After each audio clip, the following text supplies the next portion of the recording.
Selamat berjumpa kembali dengan kami, channel Film Legenda Nusantara. Dalam channel ini, kami akan menyajikan cerita-cerita legenda, cerita-cerita sejarah Nusantara, kejayaan Nusantara. Semoga kita semua akan menyadari bahwa negara kita, Nusantara, adalah negara yang sangat luar biasa. Salam NKRI. Kemelut Belambangan bagian 19. Kalian naiklah kuda, aku jalan kaki saja. Mengapa? Dua orang pemuda itu bertanya, heran. Aku tidak suka naik kuda berboncengan dengan seorang pemuda. Dua orang pemuda itu saling pandang dan keduanya tersenyum geli. Tapi, bukankah kemarin kita juga berboncengan? Tanya Djoko Darmono sambil tersenyum. Kemarin itu terpaksa. Loh, siapa yang memaksamu? Djoko Darmono mengejar. Terpaksa keadaan. Sekarang ada dua orang yang berkuda, aku tidak dapat memilih seorang di antara kalian, maka lebih baik aku jalan kaki saja. Dua orang pemuda itu kembali saling pandang dan keduanya sama sekali tidak mengerti akan sikap Nawangsih.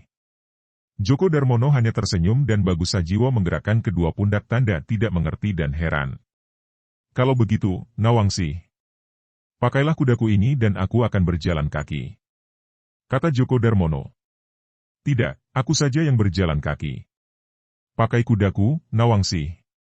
Bantah Bagus Sajiwo. Nawangsih tertawa dengan wajah berseri. Agaknya ia merasa girang sekali melihat dua orang pemuda itu saling berebutan untuk mengalah terhadap dirinya. Kalau begitu, mari kita semua jalan kaki saja. Kata Nawangsih dan mereka bertiga lalu berjalan kaki hendak keluar dari hutan itu. Dalam perjalanan ini, Djoko Darmono sambil tersenyum bertanya. Apakah kalian pernah mendengar kisah ayah bodoh, anak bodoh dan kuda mereka yang beruntung itu? Bagaimana ceritanya, Kakang Djoko? Aku belum pernah mendengarnya. Bagus Sajiwo hanya tersenyum. Begini kisahnya. Pada suatu hari, seorang ayah dan anaknya hendak melakukan perjalanan jauh. Karena mereka hanya mempunyai seekor kuda saja, si ayah menyuruh anaknya menunggang kuda dan dia berjalan kaki sambil menuntun kuda yang ditunggangi anaknya. Di tengah perjalanan, mereka bertemu seorang tetangga yang mencela si anak karena dia enak-enakan menunggang kuda sedangkan ayahnya yang tua dibiarkan berjalan kaki. Mendengar teguran ini, si anak turun dan mempersilahkan ayahnya yang menunggang kuda. Akan tetapi, di tengah perjalanan, kembali ada seorang kenalan mereka menegur ayah itu yang dikatakan orang tua tidak kasihan kepada anaknya, membiarkan anaknya jalan kaki sedangkan dia sendiri enak-enak menunggang kuda. Mendapatkan teguran itu, ayah dan anak itu lalu mengambil keputusan untuk berboncengan saja agar tidak ditegur orang lagi. Maka, mereka lalu berboncengan di atas punggung kuda. Akan tetapi dugaan mereka meleset. Di tengah perjalanan, seseorang memberi teguran keras kepada ayah dan anak itu yang dianggap bertindak kejam memaksa kuda kurus itu membawa beban dua orang yang berat. Ayah dan anak itu menjadi kebingungan dan jengkel. Mereka lalu mengikat keempat kaki kuda itu lalu memikul kuda itu berdua.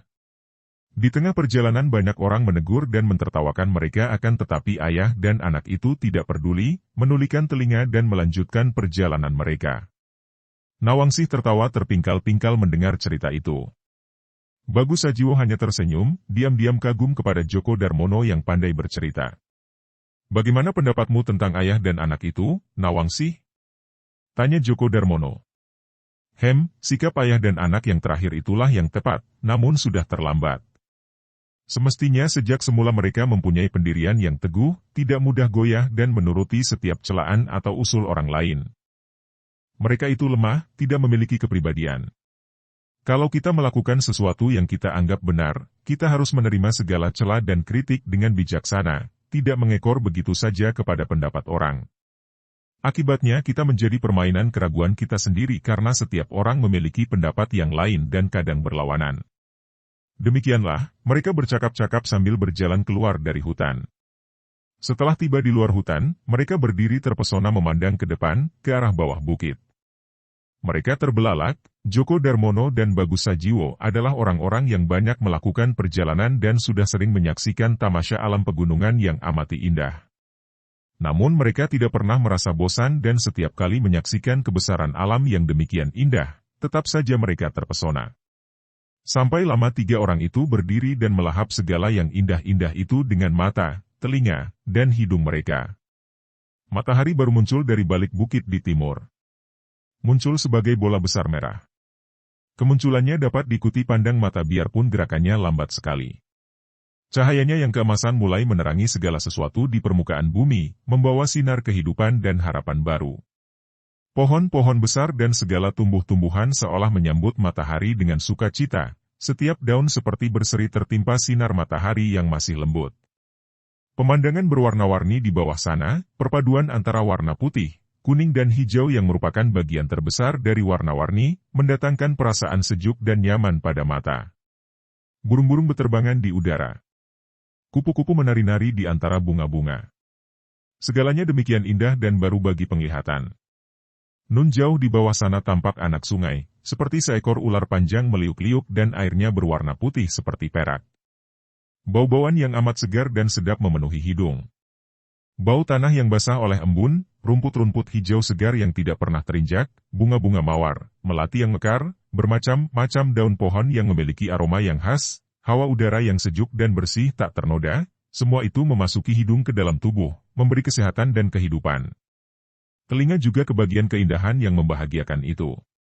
Kicau burung, desah angin di antara daun-daunan pohon, gemercik air dari pancuran kecil ketika menimpa batu, embik domba, dan uak lembu di kejauhan diseling teriakan anak-anak menggembala mereka.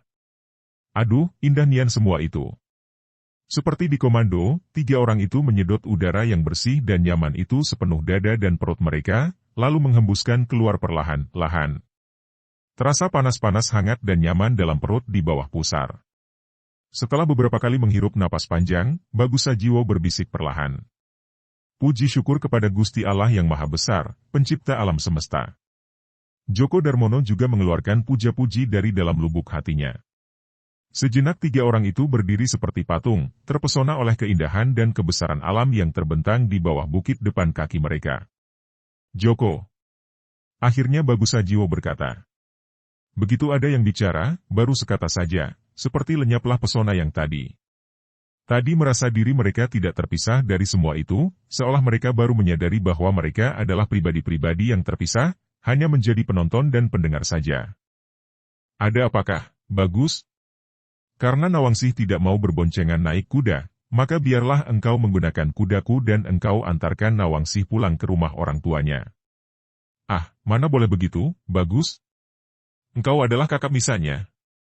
Maka engkaulah yang berhak mengantarnya pulang, pakailah kuda yang kurampas dari penculiknya itu.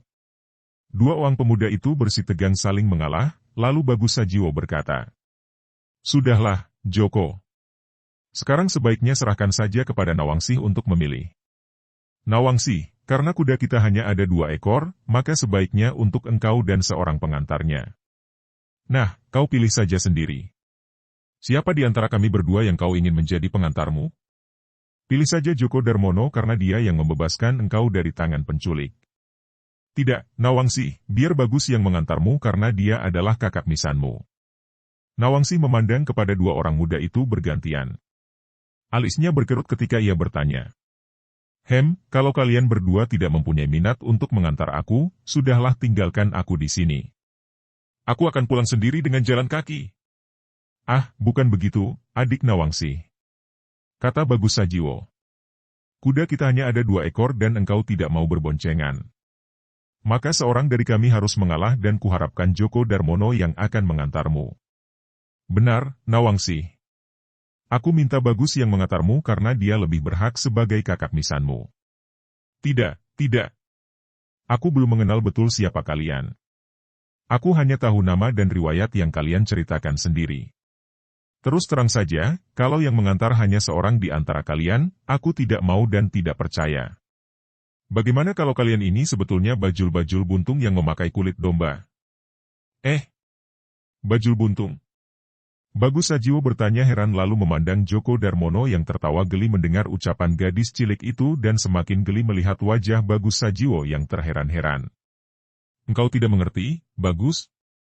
Nawangsih memang memiliki istilah yang aneh-aneh. Bajul itu berarti buaya yang berekor, kalau buaya itu buntung berarti dia buaya darat kaki 2.